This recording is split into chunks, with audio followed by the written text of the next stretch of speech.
Guys, this is your Yash भैया and welcome to my channel. तो आज की इस वीडियो में हम लोग क्लास 10th इलेक्ट्रिसिटी का टॉपिक ओम्स लॉ डिस्कस करेंगे, जो कि आपके एग्जाम के पॉइंट ऑफ व्यू से बहुत इंपॉर्टेंट है। चलिए स्टार्ट करते हैं वीडियो को। सबसे पहले समझिए कि ओम्स लॉ 1827 में ग्रेऑर्ग साइमन ओम द्वारा दिया गया एक लॉ था। जी हाँ, वो एक जर्मन फिजिसिस्ट थे और उन्होंने ये लॉ दिया था। अब लॉ ये कहता है कि अगर हम टेम्परेचर को कांस्टेंट कर दें, मान लीजिए ये कोई पर्टिकुलर एरिया है और इतने एरिया में मैंने टेम्परेचर को कांस्टेंट कर दिया है, तो अगर टेम्परेचर कांस्टेंट है तो किसी भी वायर या कंडक्टर से जो करंट फ्लो होगा वो डायरेक्टली प्रोपोर्शनल होगा इस कंडक्टर के अक्रॉस लगने वाले पोटेंशियल डिफरेंस के। आई रिपीट कि मान लीजिए ये कोई रूम है जिसमें टेम्परेचर कांस्टेंट कर दिया गया है और इस वायर से करंट को फ्लो कराया जा रहा है, तो करंट जो है वो पोटेंशियल डिफरेंस से डायरेक्टली प्रोपोर्शनल होगा। यानी कि अगर मैं इस वायर के अक्रॉस करंट को बढ़ाऊंगा तो AB के अक्रॉस पोटेंशियल डिफरेंस भी बढ़ जाएगा, और अगर मैं इस वायर के अक्रॉस करंट को घटाऊंगा तो AB के अक्रॉस पोटेंशियल डिफरेंस भी घट जाएगा। कुल मिला के करंट को बढ़ाने से पोटेंशियल डिफरेंस बढ़ेगा, करंट को घटाने से पोटेंशियल डिफरेंस घटेगा अगर टेम्परेचर कांस्टेंट है तो। राइट, देखिए यही बात स्टेटमेंट में लिखी हुई है। At a constant temperature the current flowing through a conductor is directly proportional to the potential difference applied across its end. एक बात और कि ये लॉ है और लॉ को आप अपने वर्ड्स में नहीं लिख सकते, तो जो थ्योरी लिखवाई जा रही है उसी को आपको लर्न करना है, उसी को आपको एग्जाम में लिखना है। आप लॉ को अपने शब्दों में मैनिपुलेट नहीं कर सकते। राइट, अब अगर हम ओम्स लॉ के इस स्टेटमेंट को मैथमेटिकल फॉर्म में लिखना चाहें तो हम ये कह सकते हैं कि जो पोटेंशियल डिफरेंस V है वो करंट I के डायरेक्टली प्रोपोर्शनल है। जब ये प्रोपोर्शनैलिटी साइन हटेगा तो यहाँ पर एक कांस्टेंट आएगा R। R क्या है? एक कांस्टेंट है। राइट, R को ही हम रेजिस्टेंस ऑफ कंडक्टर बोलते हैं। लास्ट 2 लेक्चर से मैं बोल रहा हूँ रेजिस्टेंस क्या होता है, आगे बताऊंगा। तो अब टाइम आ रहा है कि अब हम रेजिस्टेंस के बारे में पढ़ेंगे। तो यहाँ पर ओम्स लॉ में जो कांस्टेंट R आया है वही है हमारा रेजिस्टेंस ऑफ कंडक्टर। यहां से अगर हम रेजिस्टेंस की वैल्यू निकालना चाहें तो हमें पता चल जाएगा कि voltage V upon current I है। देखो कुछ नहीं किया है, इस करंट I को यहाँ नीचे भेज दिया है, तो हमें मिल गया है कि जो रेजिस्टेंस R है वो वोल्टेज V और करंट I का रेशियो है। क्लियर? तो चलिए अब देखते हैं कि वेरिएबल रेजिस्टेंस या रियोस्टेट क्या होता है। तो देखिए, जैसा कि नाम से ही पता चल रहा है, रियोस्टेट को वेरिएबल रेजिस्टेंस भी कहते हैं।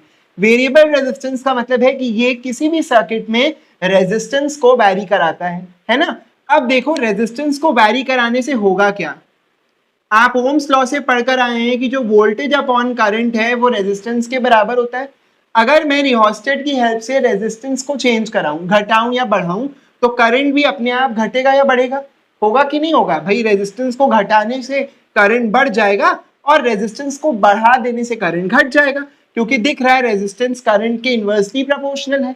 बस यही काम होता है रियोस्टेट का।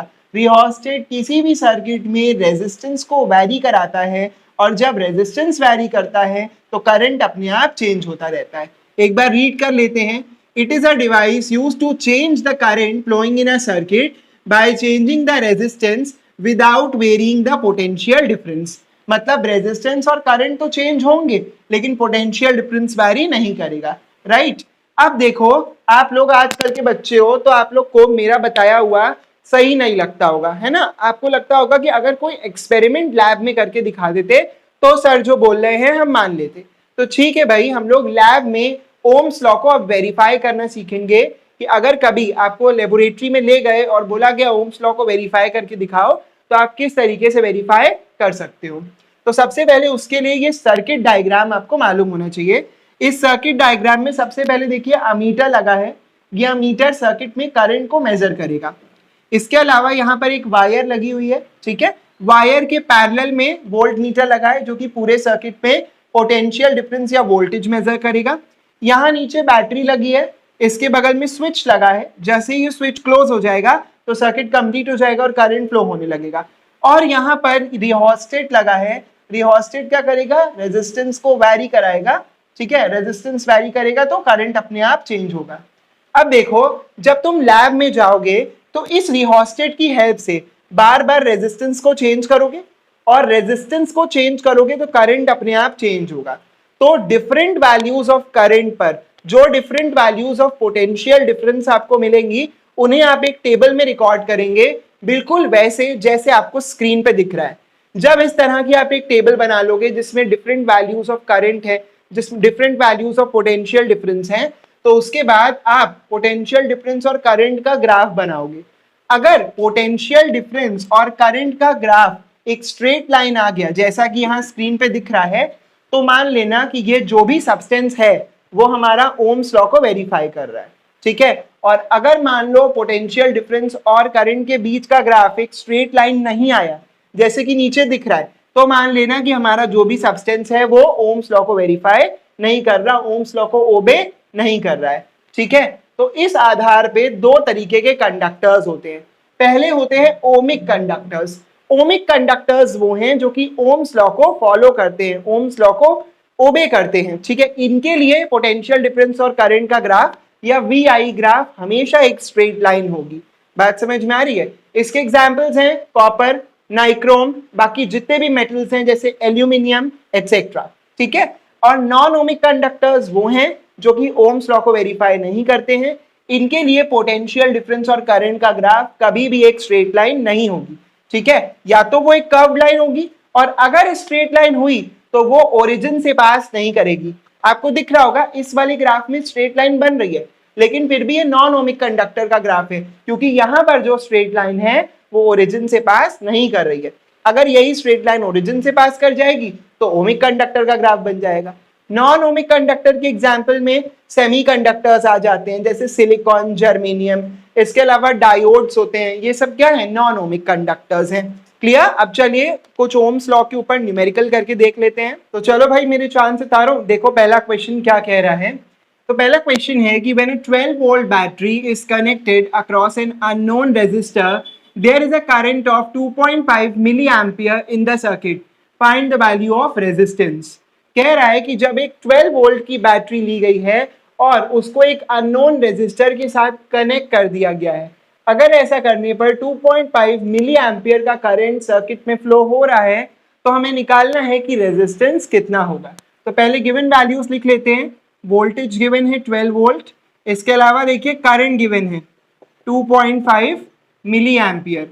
अब जब मैंने करंट पढ़ाया था तब मैंने कहा था कि करंट अगर कभी मिली एम्पियर में दिया होगा तो हम उसे एम्पियर में चेंज करेंगे। तो यहाँ पर देखिए जब हम 2.5 को 1000 से डिवाइड करेंगे तो ये आ जाएगा 0.0025, राइट? हाँ यही आएगा एम्पियर्स, राइट। चलो इसके बाद देखो वोल्टेज और करंट हमारे पास है, पूछा है हमसे रेजिस्टेंस। तो हम क्या जानते हैं? हम जानते हैं कि जो रेजिस्टेंस होता है वो क्या होता है? V अपॉन आई के बराबर होता है, पोटेंशियल डिफरेंस अपॉन करंट के। तो पोटेंशियल डिफरेंस 12 वोल्ट और करंट 0.0025 जब हम पुट करेंगे और हम इसको सॉल्व करेंगे तो ये कैंसिल होके 4800 ओम आ जाएगा, और यही हमारा इस क्वेश्चन का आंसर है, राइट। चलो आगे देखते हैं। When a 4 ohm resistor is connected across the terminals of a 12 volt battery, find the number of coulombs passing through the resistor per unit time। कह रहा है कि जब एक 4 ओम के रेजिस्टर को एक 12 वोल्ट की बैटरी के साथ कनेक्ट किया जाता है तो हमें निकालना है कि कितना कोलम्ब ऑफ चार्ज रेजिस्टर से पास हो रहा होगा पर यूनिट टाइम। अब इस क्वेश्चन में प्रॉब्लम यह है कि यही नहीं समझ में आ रहा कि निकालना क्या है, तो ध्यान से पढ़ो। पहले गिवन वैल्यूज लिख लो। रेजिस्टेंस गिवन है 4 ओम, ठीक है। इसके अलावा वोल्टेज गिवन है 12 वोल्ट, और पूछा क्या है हमसे? पूछा है हमसे number of columns passing through the register per unit time. तो number of columns per unit time हमें बताना है। अब देखो यहाँ पर नंबर ऑफ कोलम्स को हम Q से, भाई चार्ज का सिंबल Q होता है और टाइम को T से रिप्रेजेंट करते हैं। और अगर आपको याद हो तो Q/T देखो करंट I का फॉर्मूला होता है ना। तो यानी कि हमें निकालना क्या है इस क्वेश्चन में? Current I। तो सीधा सीधा नहीं बताया है, खुद समझना है कि करंट I को निकालना है यहाँ पे। तो इसके लिए हम ओम्स लॉ का यूज करेंगे तभी हम निकाल पाएंगे। तो बाय ओम्स लॉ से हम क्या जानते हैं? V is equal to I into R. यहाँ से अगर करंट I का वैल्यू निकालोगे तो V upon R is equal to I आएगा। यानी कि I का जो वैल्यू है वो वोल्टेज अपॉन R के बराबर होगा। तो 12/4 जब कैंसिल करेंगे तो ये हमारा 3 एम्पियर आ जाएगा। तो इस केस में हमारा जो क्वेश्चन का आंसर है वो 3 एम्पियर्स होगा। बस इस वीडियो में इतना ही। वीडियो हेल्पफुल लगी हो तो वीडियो को लाइक, चैनल को सब्सक्राइब करिएगा। मिलते हैं नेक्स्ट वीडियो में, तब तक के लिए स्टे ट्यून्ड।